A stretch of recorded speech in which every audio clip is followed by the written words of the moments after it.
toys. How do you feel about sex toys? I think sex toys are awesome aids for people who want to spice up their sex life. Like, there's so many out there, and there's so many out there that do different things. There are sex toys for men. There are sex toys that are for your sexual health, like, you know, Kegel balls and weights, Kegel weights or Yoni weights. And then there's things you can just simply play with, like chastity belts, or, you know, cock and ball torture, or whips and handcuffs if you're into like BDSM, kink, fetish.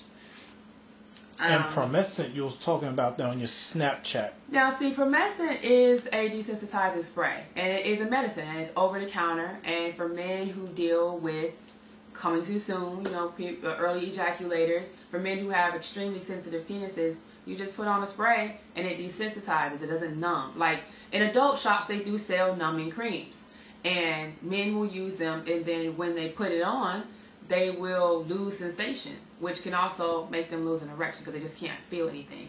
But Promescent is not a numbing cream or a spray. It desensitizes. So it has lidocaine in it, which is a local anesthetic, and once it's applied, it only works on where you sprayed it on. So say you put it on the head of your penis because the head of your penis is really sensitive. It's not going to desensitize your shaft. It's only going to lessen the sensitivity in your head, which is great because, you know, with the cream, you squirt it in your hand, you just rub it all over, and dang, you got a limp dick now. Like, you can't feel anything. So I've been endorsing that product because I did research on it a few years ago when it first came on the market, and it is FDA certified, and they actually sell it in Walgreens and Rite Aid, not Walgreens, in Rite Aid and Target. So men can go and get it over the counter. This was something that, like, before you would have to get a prescription for because it's urologist approved.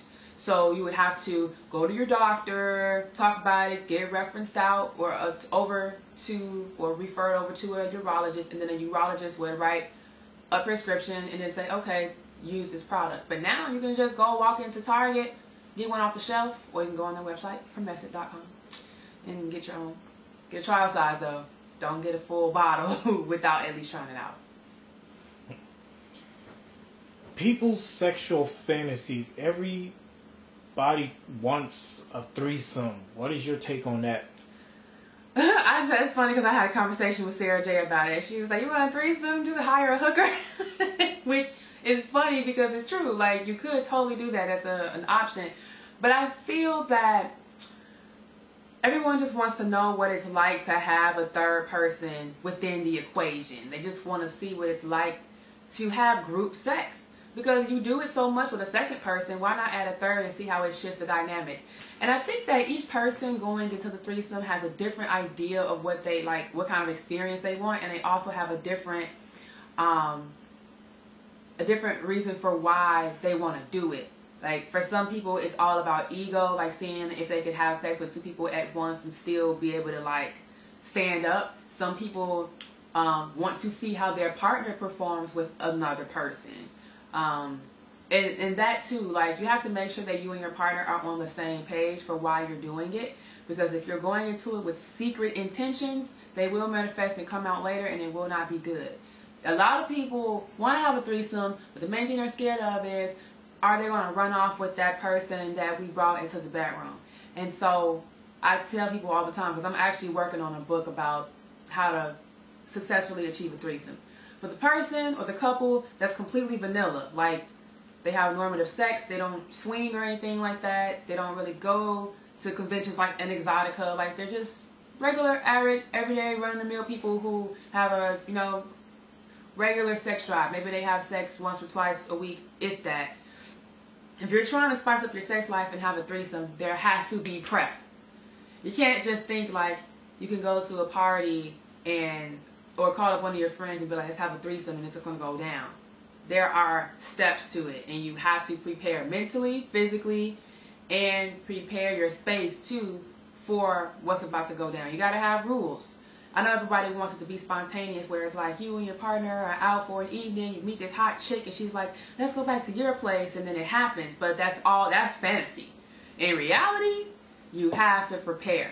Communication? Yes, communication is the number one. You and your partner have to be all lines clear, and you have to be communicating right through the entire thing. I'm not saying talk through the experience, but like, you have to remember this third person that's coming in is being controlled by the both of you, unless one partner gives the other the permission to have control over the entire experience. But again, that takes for you and your partner to sit down and communicate and talk about what that experience is going to be like. So your fantasy can become reality, but you have to be realistic about like time frame and the type of woman you're attracted to, or if it's going to be two guys in a situation. Like, some women want to have a threesome with two guys. And so as a man, you know, if your girl comes to you and she admits this, it's like, how are you going to take that? And will you be willing to be down with it? And if you are, like, how are you going to position yourself so that you're comfortable? So that all takes prep. But threesomes are fun. And when they're practiced safely and everybody's clean, you know, it's a carefree experience where you can just let yourself go. And then it's great because once it's done, that person goes about their merry way, and you and your partner now have a story for life.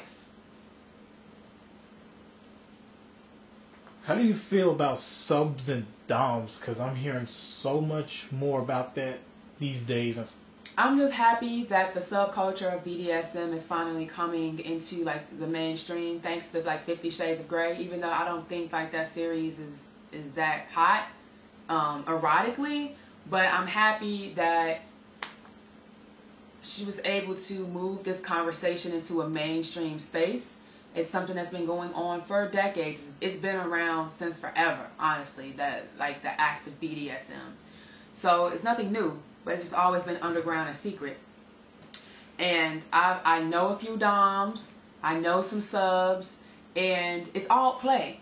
And I actually enjoy that play. I enjoy being a switch and playing with people, and there's so many varieties of what can be done when it comes to like sub and dom play. So many different ways to be dominated, so many ways to be submissive, but it's really a loving experience because the dom is taking care of the sub. Now it depends though, because you have some women who are humiliation doms and their subs get off on being belittled and spit on and hit on.